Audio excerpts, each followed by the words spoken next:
오늘 이 3절에서 11절까지 말씀을 통해서 짧게는 한 달, 길게는 2달간 말씀이 전해질 수가 있습니다. 오늘 드릴 말씀도 두 수 드리기에는 조금 짧고 한 주 드리기에는 조금 길 것 같은 느낌이 있는 말씀입니다. 오늘 말씀은 3절에 보면 바울 사도가 이렇게 말씀하고 있습니다. 내가 너희를 생각할 때마다 나의 하나님께 감사하며, 너희를 생각할 때마다라는 것은 일단은 뭡니까? 생각을 했다는 겁니다. 빌립보 교회 성도를 생각했다는 겁니다. 바울이 지금 로마 옥에 있지 않습니까? 로마 옥에 있으면서 빌립보 교회를 생각했고, 또 생각했을 때 감사했다는 겁니다. 왜? 생각을 하면 근심을 주는 사람이 있지 않습니까? 자식도 마찬가지입니다. 항상 기쁘지 않습니다. 뭐 부모를 생각하게도 근심이 될 때가 있죠. 뭐 남편이 아내 생각하면 항상 감사가 되나요? 또 아내가 남편을 생각하면 항상 감사와 기쁨이 되느냐 말입니다. 아니거든요. 이럴 때도 있고 저럴 때도 있단 말입니다.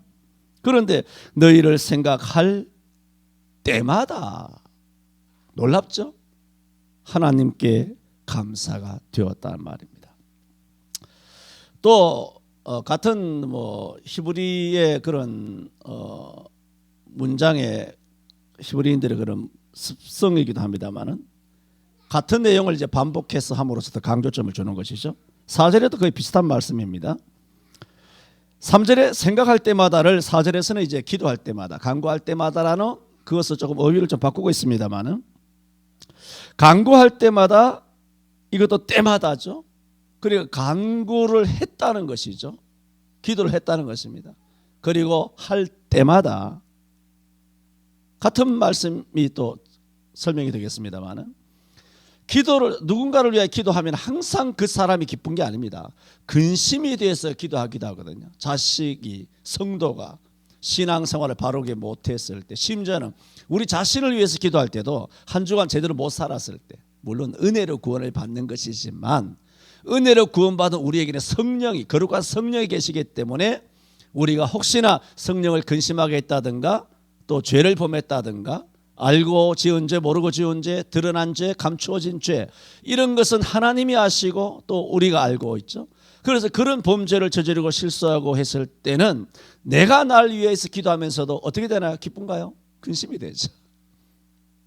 근심됩니다. 꼭 자식만 근심이 되는 것이 아니라 근심이 될 수 있죠. 그런데 이 빌립보 교회는 뭐라고요? 간구할 때마다 기뻤다는 겁니다. 놀라운 거 아닙니까? 그래서 오늘 감사와 3절에 감사하며 4절에 기뻐하였다는 이 감사와 기쁨이란 제목으로 오늘 말씀을 드리게 됩니다만은, 시간 내로 다 드릴 수 있기를 바라는데 잘 모르겠습니다. 첫 번째로 말씀드렸던 것처럼 바울 사도는 3절과 4절에 너희를 생각할 때마다 하나님께 감사하고 기뻐한다고 했습니다. 말씀드렸던 것처럼 바울은 지금 로마 옥에 있습니다. 로마 옥에, 우리가 실제적으로 내가 옥에 갇혔다고 생각해 보세요. 무슨 기쁨이 있겠습니까? 있던 기쁨도 다 사라져 버릴 겁니다. 인생 마지막이라 생각하고, 인생 뭐 있나 하면서 이대로 살다가 말지, 나 인생 끝이야, 종친 거야, 뭐 이거 아닐까요? 실제로 바울은 물론 나중에 1차 이 로마 옥에 갇혔다가 잠시 풀려났지만 다시 2차 옥에 갇혀서 결국은 관제와 같이 벌써 내가 부음이 되고 나의 떠날 기약이 가까웠다는 빌립보 디모데후서 4장의 말씀처럼 결국은 순교의 길을 걸어가게 됩니다. 그러므로 어떤 면에서는 바울이 빌립보서를 쓴 이 1차에서 로마 감옥에 투옥된 이것은 사실은 잠시 풀려났다는 것이 있지만은 실제로는 결국은 옥사하게 되었다. 뭐 그렇게 충분히 해석할 수 있습니다. 그런 옥에 갇혀서 다시는 세상의 빛을 보지 못하고 이 땅에서는 더 이상 보고 싶은 이의 그 얼굴도 보지 못하고 가족에게도 돌아가지 못하고 자기 길리기아 다소라고 하는 자랐던 데도 가지 못하고 예루살렘에도 가보지 못하고 안디옥에도 가보지 못하고 뭐 이런 식으로 되었을 때에 육신을 가진 바울 사도의 그런 심정은 기뻤을까? 이 기적이 아닌가요? 이런 걸 기적이라고 하는 것입니다. 뭐 돈 대박 났으면 로또 붙어가지고 집값이 대폭 오른다든가 집값이 이번에 꼬르박았다든가 이런 걸 기적이다, 실패다, 슬픔이다, 기쁨이다, 성공이다 그런 의미가 아니라 정말 우리 그리스도인은 이렇게 되어야 합니다. 그래서 하나님께서 이렇게 빌립보서를 우리에게 주신 거 아닌가요? 정말 기쁨의 어떤 가치, 성경에서 말하는 그 감사의 그 가치, 그 수준과 기준을 우리는 엿보게 됩니다. 이렇게 바울은 로마옥에 있었지만 그럼에도 불구하고 빌립보지만은 성도들을 생각했고 성도들을 생각할 때마다 감사하고 기뻐했다라고 했습니다. 대부분의 사람들은 예수 믿으나 안 믿으나 질병이나 가난이나 실패나 우울증이 오게 되면 그래서 고난을 겪게 되면 그 현재 겪고 있는 고난 중 터널을 지나고 있는 그 고난으로 인해서 지금까지의 왔던 모든 행복과 평안과 기쁨과 성취와 그 모든 감사는 순식간에 다 잊어버립니다. 지금 내가 암 걸렸다고 생각해 보세요. 지금 내가 중환자실에 들어간다 생각해 보세요. 지금 내가 여러 가지 코에 꽂고 산소호흡기 꽂고 그렇게 실려간다고 생각해 보세요. 그게 나든 우리 가족 중에 하나이든 그러면 모든 기쁨이 사라져 버립니다. 지금의 이 고난 딱 현실적으로 부딪히면 지금까지의 모든 은혜와 기쁨과 평안, 즐거움, 감사가 기억이 나지 않습니다. 이것은 꼭 현재의 고난을 통해서만이 아니라, 고난은 말할 것도 없지만 고난을 통해서만이 아니라 인간은 어떤 줄 아십니까? 그저 고난은 없어도 시간만 지나가도 다 잊어버립니다. 세월이 지나가면 그냥 잊어버립니다. 부모 은혜도 모르는 것이죠. 교회의 은혜도 모르고 하나님의 은혜도 모르고 시간만 지나가면 다 부패합니다. 우리의 영성도 부패하게 되고 우리의 신앙도 믿음도 다 부패합니다.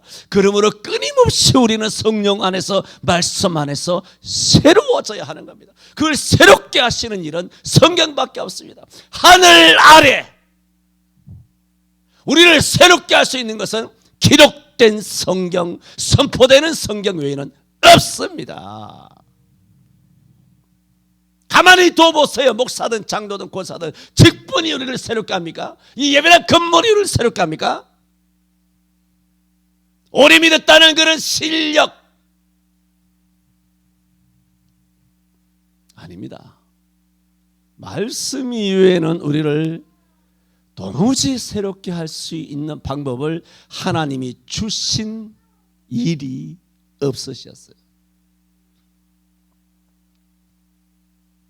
하지만 바울 사도는 지금 로마옥에 갇혀 있으면서도 뭐 합니까? 에베소, 빌립보, 골로새, 또 빌레몬서 뭐 합니까? 성경을 집필하고 있는, 성경을 읽는 정도가 아니라 성경을 기록하고 있잖아요. 물론 그것은 성령께서 하시는 것이지만은 그러므로 우리는 옥중에서도 성경을 읽었다. 우리 같으면 성경을 가지고 성경 읽는 것이겠지요. 그런데 바울 사도는 성경 읽는 수준이 아니라 성경을 집필하고 있다는 거예요. 놀랍지 않습니까? 이 차원을 우리는 이해할 수 있을까요? 바울이 쓴 로마서는 말할 것도 없지만 이런 13권의 이런 갈라디아, 에베소, 빌립보, 골로새, 데살로니가, 전서, 디모데, 전서 이런 모든 성경의 한 장 한 장을 보면 바울 사도의 이 학식이라든가 영성이라든가 하늘나라의 신비라든가 그 성령을 이해하는 그 깊이라든가 성령의 그 은사와 감동이라든가 도무지 우리는 상상을 못합니다. 파고 떠내도 끊임없이 샘솟는 바울서 신이라고 하는 살아있는 이 생명의 말씀에서 솟아나는 끝도 없는 이 생명수, 수천 년 동안 수많은 학자들, 신학자들, 교부들, 사도들, 속사도들, 수많은 주의 감독들, 수많은 주의 목사들이 끊임없이 빌립보서만 두고 이야기하더라도 끊임없이 설교하고 똑같은 이 일장을 또 설교하고 설교해도 이 말씀에서 주는 새로움은 끝이 없습니다. 기적이에요. 성경의 기적인 줄로 믿습니다. 놀랍습니다. 오늘 빌립보서 지금 3절에서 11절까지 설교를 한다고 본문을 정했지만 3절만 가지고 설교를 해도 1000가지 만가지가 나올 수 있어요.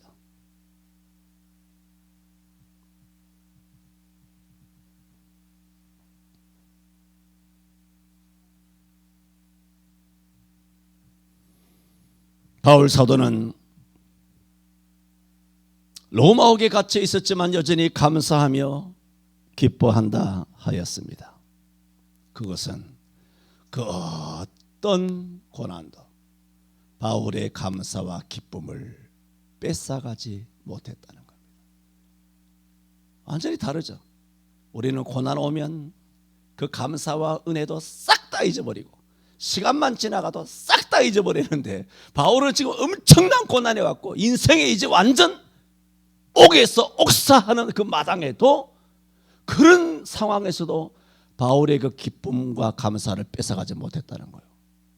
오히려 성도들을 생각할 때마다 감사했다.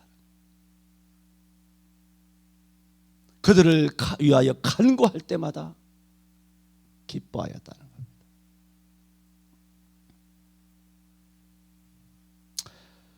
말씀이니까 말씀을 하는 겁니다. 말씀이 요구하는, 그러니까 하나님이 말씀을 통하여 우리에게 요구하는 영적인 수준, 순수한 질, 그 가치, 그걸 말하고 있는 겁니다.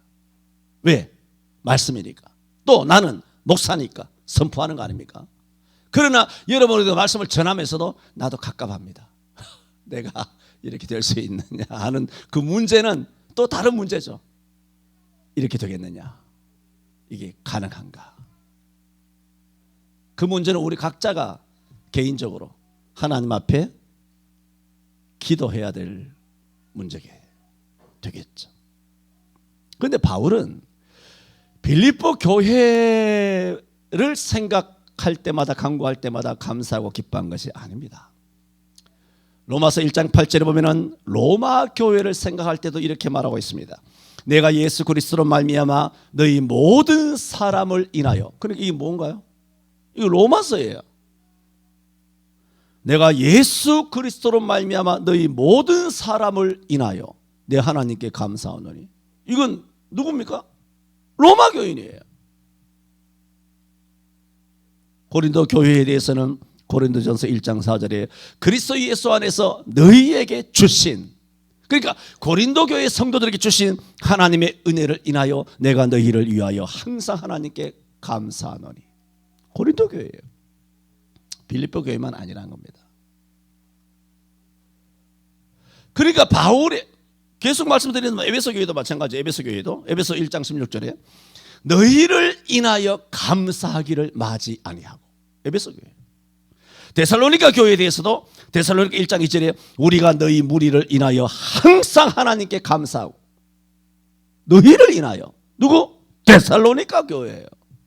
골로새 교회에 대해서도 골로새 1장 3절에 우리가 너희를 위하여 기도할 때마다 하나님 곧 우리 주 예수 그리스도의 아버지께 감사하노라.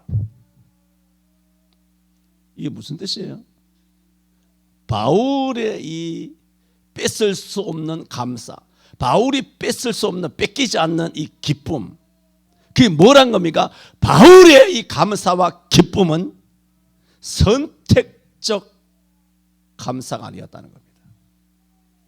아무개 김 장로님 생각하면 기쁘고 최 장로님 생각하면 안 기쁘고 이 권사님 생각하면 기쁘다가 정 권사 생각하면 안 기쁘고 김 집사 생각하면 기쁘다가 최 집사 생각하면 안 기쁘고, 이게 뭐예요? 선택적인 감사죠. 선택적인 기쁨이죠. 이게 뭡니까? 이것을 차별이라 하는 겁니다. 그렇지 않습니까? 바울은 차별하지 않았다는 겁니다. 차별이 되지 않는 것, 높낮이가 없다는 겁니다. 여러분, 높낮이가 있다는 건 뭡니까? 그 사람의 신앙의 키가 작다는 겁니다. 키가 작으면 모든 것이 높낮이가 보여. 하지만 8,000피트, 10,000피트 상공에 올라가서 보면 수도 서울이 성냥각처럼 높낮이가 분별이 되지 않습니다. 신앙이 아주 고차원적으로 높아지게 되면, 고공 높이 올라가게 되면 어느 집이 큰 집이고 무슨 42평, 뭐 84평, 160평, 100평, 한 평에 뭐 1억 5천, 3억, 100억, 1000억, 1조, 그게 표가 납니까?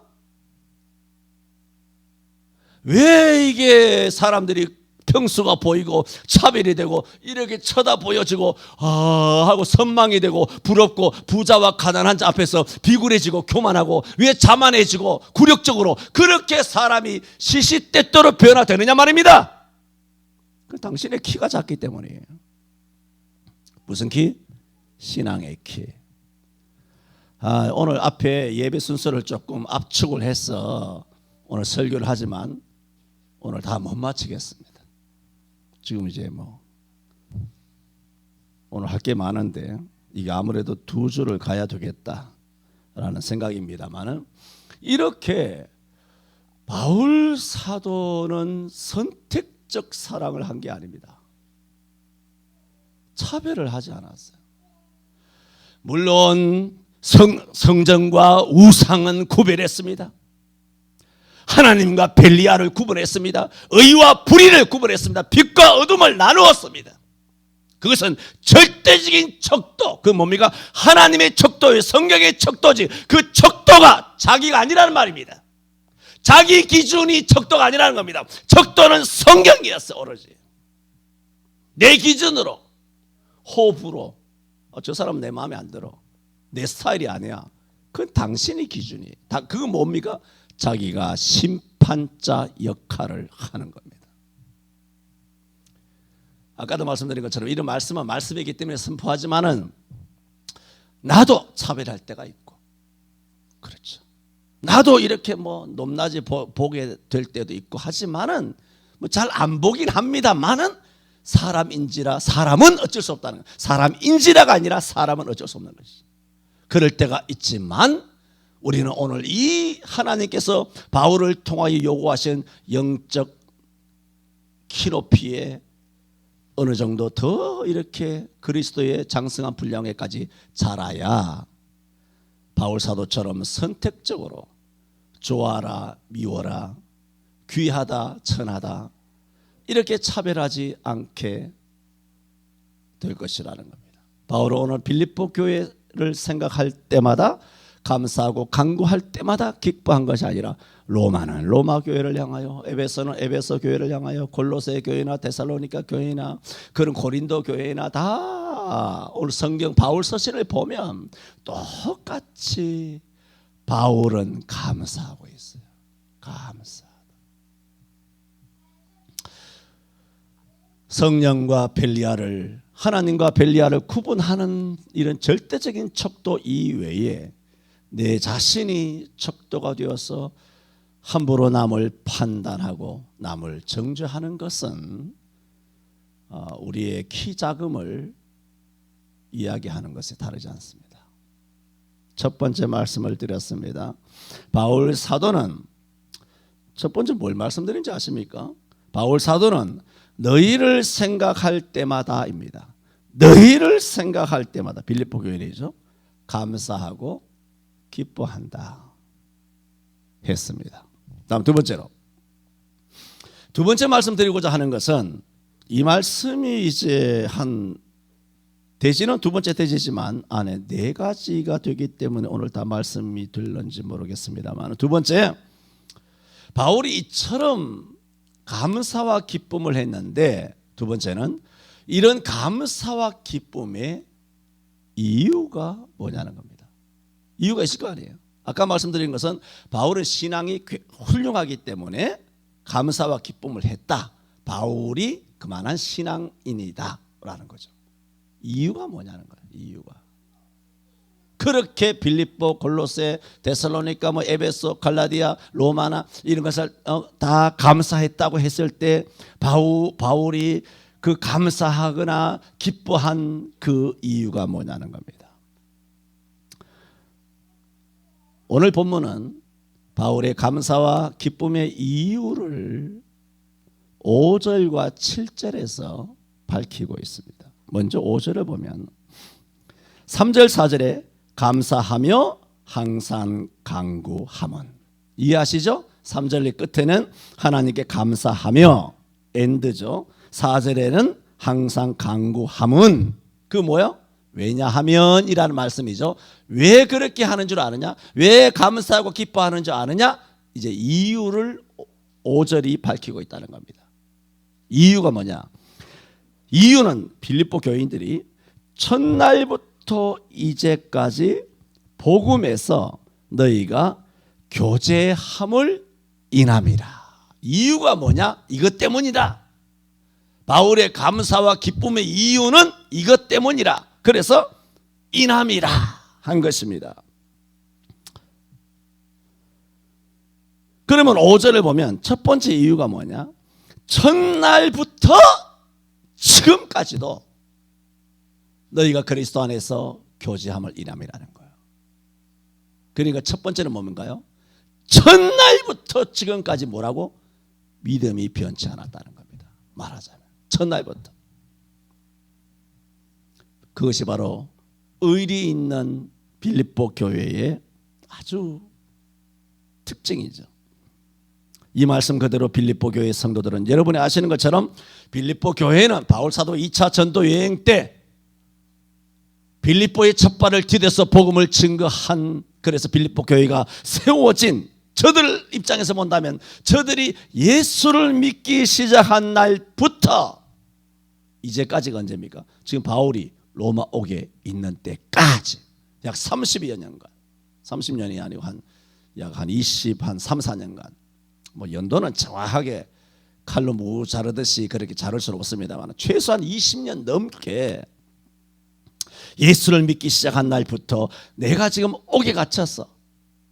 아무런 육신적인 소망을 내다볼 수 없는 지금 이 순간까지라도 변함없는 신앙생활을 하고 있기 때문에 내가 너희를 생각하면 감사가 온다는, 그렇지 않습니까? 그거 당연하죠. 그게 당연히 기뻐지는 거죠. 왜? 첫날부터 지금까지나, 첫날부터. 교회마다 마찬가지겠습니다만 우리 서울 성천교회도 보세요. 첫날부터 지금까지 계속 신앙적인 의리를 지키는 성도들도 많지만은 떠나간 성도들도 많지 않습니다. 떠나가면 무슨 잘못됐다는 것이 아니라 떠나갔으니까 어디 처박혔던 거는 영상예배 했겠지 뭐. 교회를 안 다니든 다니든 영상예배 했던가 백신 맞았던가 둘 중에 하나겠죠. 그럼 답이 없는 거지 뭐.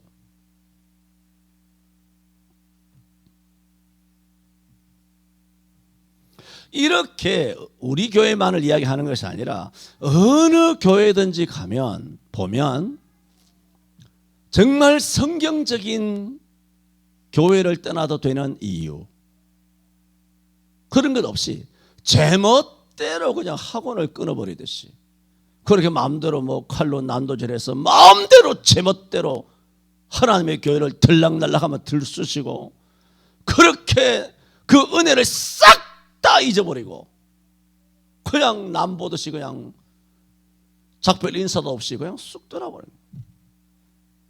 대부분의 교회를 떠나는 사람들은 99% 그런 식으로 떠나죠. 신기합니다. 그게 영이야, 영. 영. 수십 년 한 교회에 몸을 담았다가도 교회나 목사의 이유가 없이 여러 가지 불평과 그런 원망에 마귀에 사로잡혀 가지고 교회를 떠날 때는 남보다 못하게 떠나갑니다. 예절도 교양도 인사도 안부도 없이 그렇게 떠나갑니다. 참 신기하죠. 그건 영이기 때문에 영. 그 순간은 나중에 가서 어떤 식으로 구원받는지 모르지만 그 순간은 뭐냐? 악령이죠. 100%.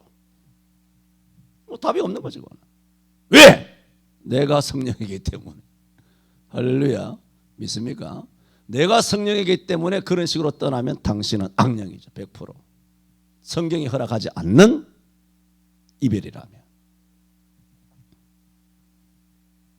그래서 잠언 18장 1절에도 무리에게서 스스로 떠나는 자는 자기 소욕을 이루는 자라. 불법을 행하는 자요 자기 소욕을 이루는 자라. 욕심 때문에 떠난다는 것입니다. 어쨌든 바울 사도로 하여금 감사와 기쁨을 준 빌립보 교회가 기쁨을 준 이유가 뭐냐? 그걸 이제 두 번째 대지에서 네 가지 중에 첫 번째 뭐다? 첫날부터 이제까지 변함없이 우리 교회를 적용한다면 서울 송총교회에서 하나님 앞에 충성하고 있었다. 내가 말하자면 바울로 말하자면 내가 옥에 갇혔든지 내가 옥에 갇혀 있을 때라든지 옥에 안 갇혀 있을 때라든지 담임 목사가 어떤 형편에 있든지 간에 성도들이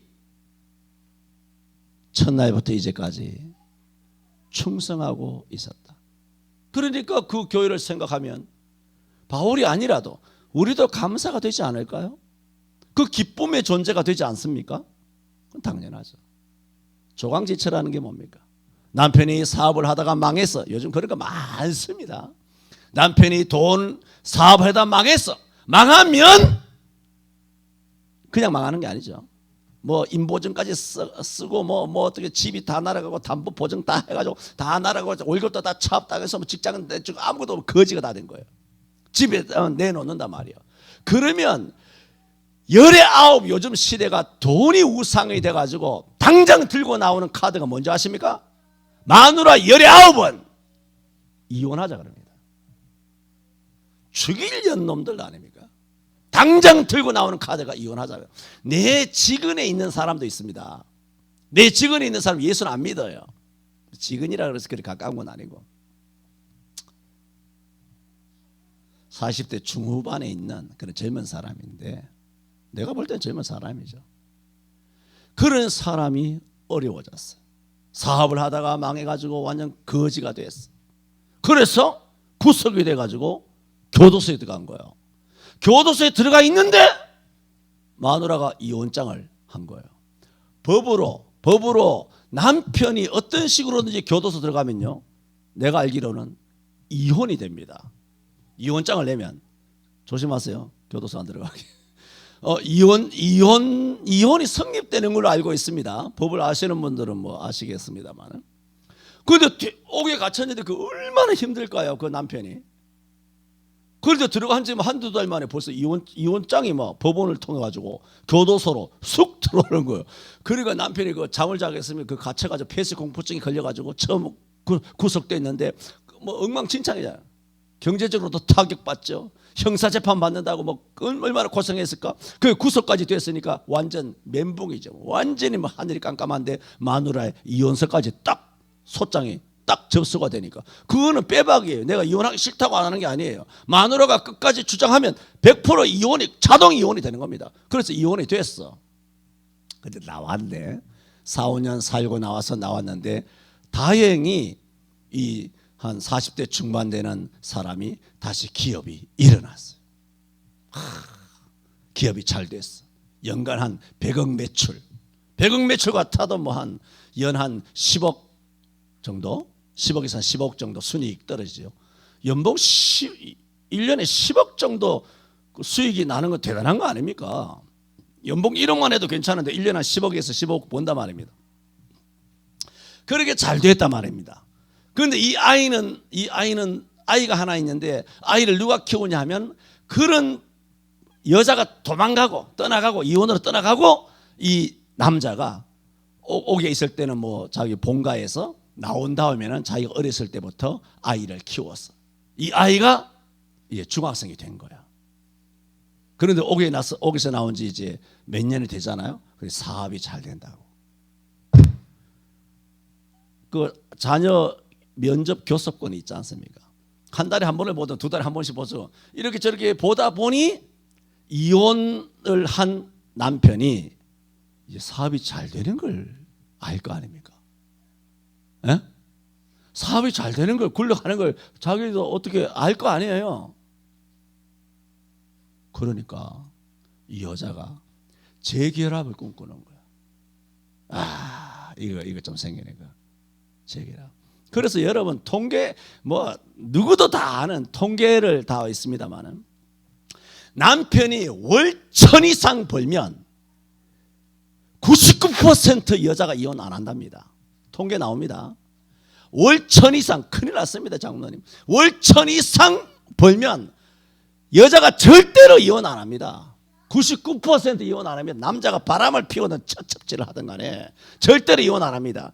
그런데 남편이 200만 원 평균 뭐 300만 원 벌고 이렇게 하면 소장 접수하는 거예요. 그게 다 뭡니까? 돈인 거예요. 그러니까 아까 말한 그 젊은 40대 중반 된 그 기업가가 하는 얘기가 있어요. 그래서 옛날 전처가 이렇게 마음을 보니 기웃기웃하면 뭐 재결합이나 뭐 다시 이렇게 다시 한번 결혼하는 그걸 꿈꾸는 것 같은 느낌적인 느낌이 드는데 그 친구가 뭐라 그러는지 아십니까? 어림없는 소리 하지 마라 그럽니다. 그 인간이 그러면 내가 또 사업하다가 망하면 지가 또 떠날 거 아니냐. 배신 때릴까. 등에 칼을 꼽을 거 아니냐. 요즘 남자들 똑똑합니다. 그래서 요즘 남자애들이 한국 여자랑 결혼 안 하려고 그러잖아요. 지금 20대 30대 남자애들은 한국 여자랑 결혼 안 하려고 합니다.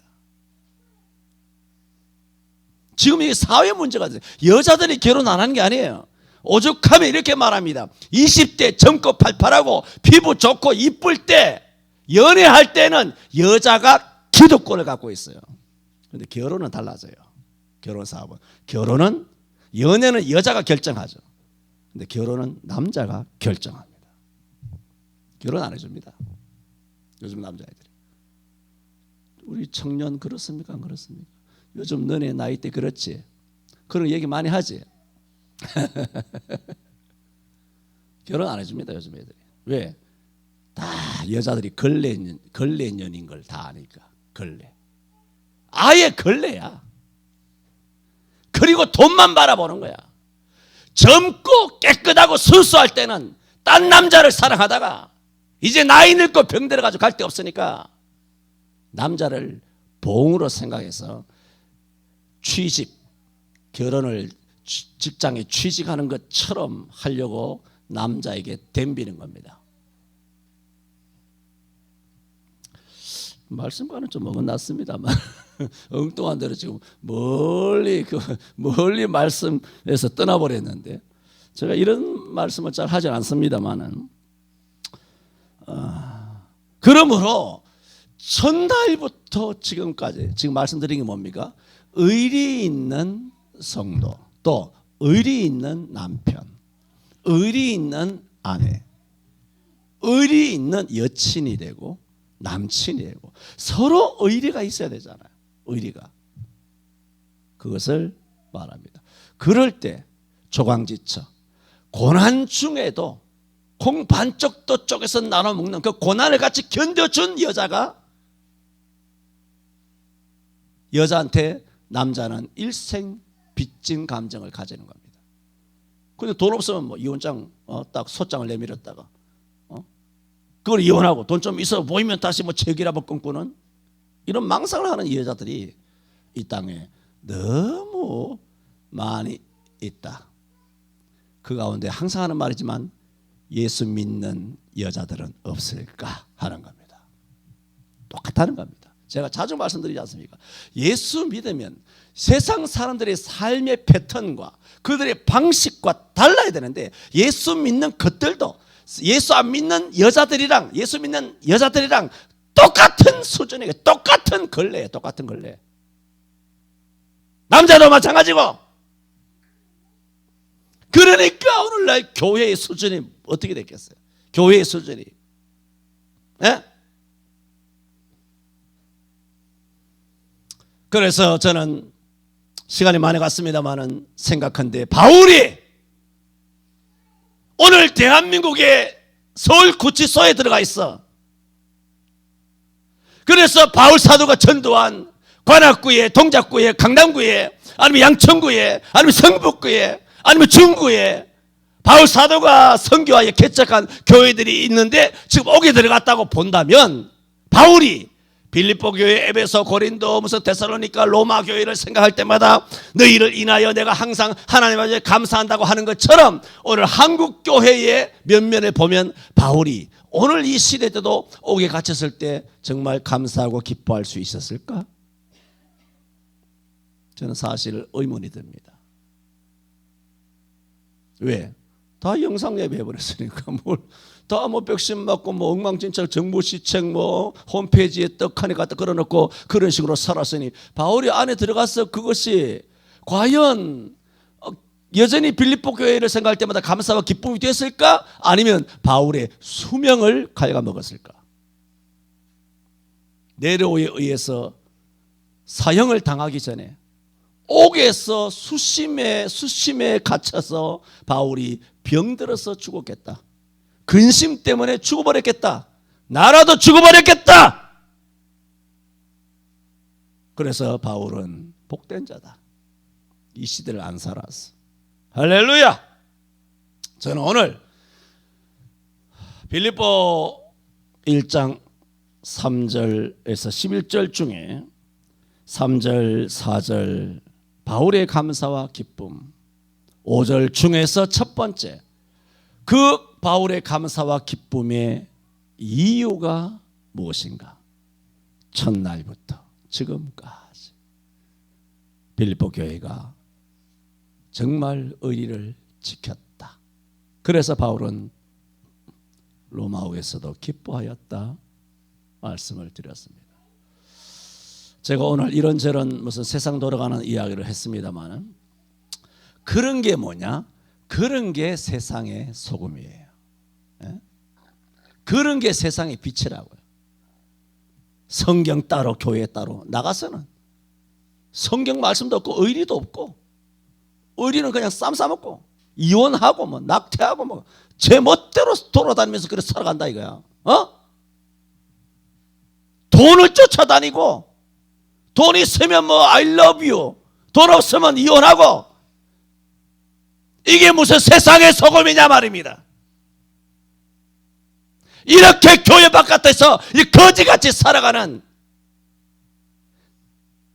가짜 신앙인들이 천만 아닙니까? 기도합니다. 할렐루야. 오늘 우리 피르갑주고 산 우리 서울 성청교회를 생각할 때마다 감사하며 간구할 때마다 하나님 아버지 앞에 기뻐할 수 있도록 종에게 우리 교회와 성도들을 인하여 감사하며 기뻐할 수 있는 마음 허락하여 주신 것을 감사합니다. 주님, 우리 교회 장로님들, 권사님, 안수집사님, 모든 서리집사님, 우리 청년들과 우리 주일학교 어린이들에 이르기까지 딱 빌립보 교회처럼 의리를 가지고 주 안에서 순수하게 첫날부터 이제까지 그리스도 안에서 교제하는 교회와 성도 되게 하여 주신 것을 감사합니다. 이 땅의 한국교회 모두가 하나님 앞에 또 하나님의 말씀 척도 앞에서 의리를 다할 수 있는 빌립보 교회처럼 되게 하여 주옵소서. 예수님 이름으로 기도하옵나이다. 아멘.